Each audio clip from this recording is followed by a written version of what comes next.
खाने से पहले चाय। मैं टेस्ट क्रिकेट की बात कर रहा हूं, आप लोग पता नहीं क्या सोच लेते हैं। टेस्ट क्रिकेट की बात अगर करें तो साउथ अफ्रीका और इंडिया के उस टेस्ट मुकाबले में बड़ी इंटरेस्टिंग चीज बीसीसीआई ने सामने लाकर रख दी है कि भाई खाने के वक्फे से पहले हम चाय का वक्फा करेंगे। अमूमन तो ये होता है कि लंच ब्रेक पहले होती है, टी ब्रेक बाद होती है, लेकिन ये था क्यों और अब इसको बदला क्यों गया बीसीसीआई की जानिब से, ये स्टोरी डिस्कस करेंगे और ये अच्छा है बुरा है वो भी आपको बताऊंगा। लेकिन इंडिया वर्सेस साउथ अफ्रीका, भारतीय टीम किस तैयारी के साथ मैदान में आएगी, क्योंकि सामने मुश्किल हरीफ है।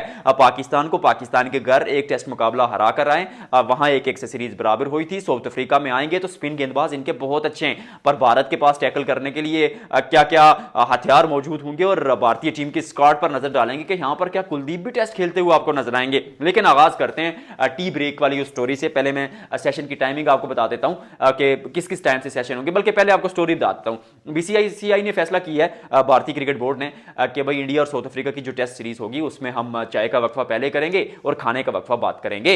उसमें यह है कि क्योंकि क्रिकेट कहां से शुरू हुआ, इंग्लैंड से शुरू हुआ, गोरों की गेम थी। अब गोरों के मैदान में जो मैच शुरू होता है वो शुरू होता है तकरीबन 10 से 11 बजे। अब 11 बजे मैच शुरू होगा, 2 घंटे बाद आप 1 बजे ना, 11 12 1 बजे आप आराम से लंच करेंगे, फिर 4 5 बजे आप चाय पियेंगे। लेकिन यहां पर एशिया में अगर देखा जाए तो मैच शुरू हो जाता है यार 8:30 9 बजे। अब 9 बजे अगर मैच शुरू हो जाता है तो फिर 1 1.5 घंटे बाद 10 11 का टाइम होता है यार, 10 11 बजे कौन खाना खाता है, वहां पियेंगे चाय और फिर उसके बाद 2 घंटे और खेलेंगे, 1 बजे सुकून से खाना खाएंगे दिन का। मतलब वो जो मिथ बनी थी, वो जो लकीर के फकीर बने थे, ट्रक की बत्ती के पीछे आप लोगों को लगा दिया था इंग्लैंड ने, ऑस्ट्रेलिया ने, उन गोरू ने, उसको तोड़ा बीसीसीआई ने। Well done BCCI. तो सेशन की टाइमिंग्स आपको बता देता हूं। टॉस होगी सुबह 8:30 बजे और मैच शुरू हो जाएगा 9 बजे। पहला सेशन 9 से 11 बजे तक होगा।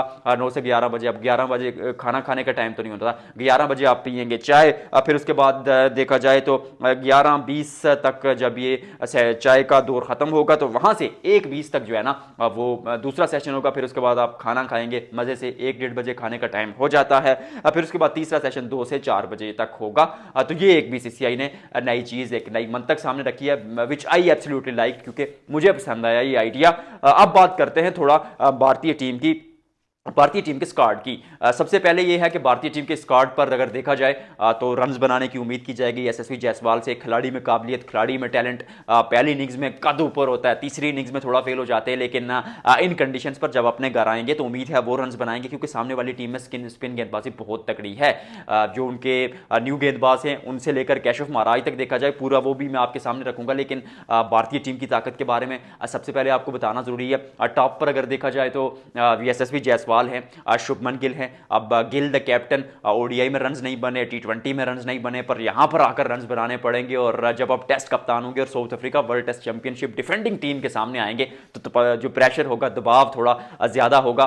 तो उसके अलावा अगर भारतीय टीम में देखा जाए तो सही सुदर्शन को भी मौका मिल सकता है रन्स, क्योंकि उन्होंने भी बनाए थे वेस्ट इंडीज के खिलाफ। उसके अलावा अगर देखा जाए तो केएल राहुल ऑलरेडी अच्छा खेल रहे हैं। उसके अलावा अगर भारतीय टीम की ओवरऑल में ताकत की बात करूं तो मुझे पर्सनली लगता है कि भारतीय टीम की ताकत जो है वो उनकी गेंदबाजी रहने वाली है इस सीरीज में, क्योंकि इस सीरीज में आपको स्पिन पिचेस बनती नजर आएंगी। उसमें चाहे जड्डू हूं, चाहे वाशिंगटन सुंदर हूं, अक्षर पटेल भी टीम के आसपास हैं, लेकिन मुझे ऐसा लगता है कि वहां पर खेल जाएंगे कुलदीप यादव भी। अब इस स्पिन पिचेस पर जब आप कुलदीप यादव को खिलाएंगे तो एक ऐसा सिनेरियो आपका बन जाएगा कि आपके पास 3 3 स्पिनर्स मौजूद होंगे, आपके पास वैरायटी हो जाएगी, या एक ऐसा इन्वायरमेंट आप बना देंगे कि वैरायटी डिफरेंट है। जड्डू टोटली डिफरेंट गेंदबाज होंगे, आर्म स्पिन करेंगे, और दूसरे एंड से अगर कुलदीप चाइनामैन गेंदबाजी से डालते हैं, एक ही एंगल से अंदर बाहर डालते हैं, तो it won't be easy bar south Africa.